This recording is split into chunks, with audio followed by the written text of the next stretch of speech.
जोहार गे सानाम को सानताड़ी आड़ांग बाहा पाहटा खन इंगे एफएन पुलिसरन तेहनिया देला कहानी बन आजमा आखड़े आपे सानाम को सागुन दाराम तेहन दि आजम चपेता बना अनलिया मन नंदलाल टुडू गमकिया अलरुति कहानी आयु आड़ांग आड़ांग रे इंगे एफएन पुलिसरन मानखान मिद मनते मुचाद धाबी आजम ताबन पे एतहब किलिंग तेहनिया रुति कहानी आयु आड़ांग।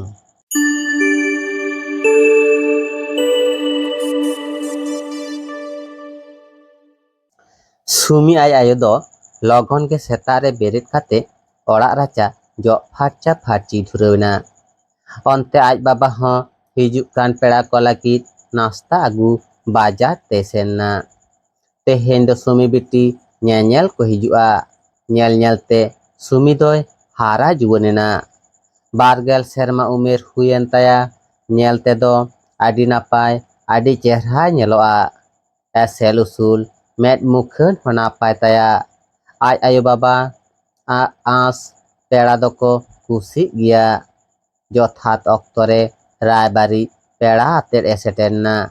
सुमी आज बाबा हो बाजार खना रुवाड़ कना पेड़ा को लोटा दा एम काते गड जोहार बाड़ा तायम सुमी दो चा नाश्ता एमा कोआ आर सुमी हो उनकु सोर रे दुड़ुब को मेता दिया सुमी दुड़ुबा उनकु सोर रे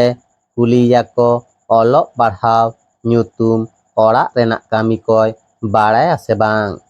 मेनखान सुमी दो हर रोड बुझ रे होय रोड दो बाय रोड दाड़ियाआ ओनाते हिंदी तेगे तेला एमा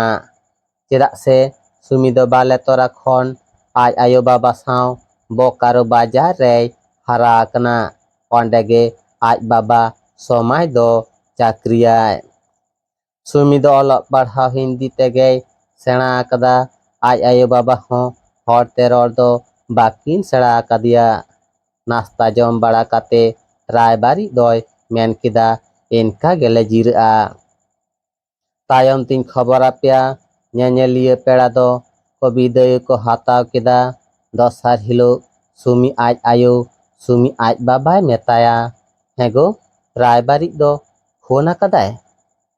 कुसी ना को से बांग ओना अक्तो गे समय फोन दो साडेन ताया nyel किदाय रायबारी गे फोन कदा बाडाय किदाय nyel ते दो को कुसी कान रे हो आयो आड़ांग ते रोड बाय बाडाय ते बांग को किमिनिया नोआ कथा बाडाय काते सुमी आज आयो बाबा दो आदि भावना रिकिन पड़ावेना अपनारा रोड आड़ांग बांग सेना होचो काते आदि मारांग किन गय कदा मेनते किन मोनेया।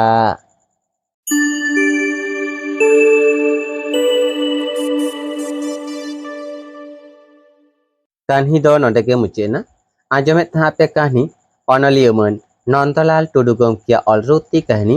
आयो आड़ांग आड़ांग रे इंगे एफएन पुलिसरन कहानी ओकालका पे अइको किदा कमेंट तलाते बड़ा हचिन पे आर हैं कहानी जुदी पे कुसी कदा एनखान लाइक शेयर साथे नो आपेया दुलार रेना सानताड़ी आड़ांग बाहा यूट्यूब चैनल सब्सक्राइब काते बेल आइकन जोटे दो आलोबन हिड़िंगमा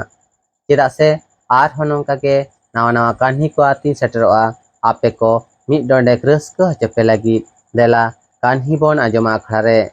मानखान तेहेन दो नुनग गे सानाम को गॉड जोहार।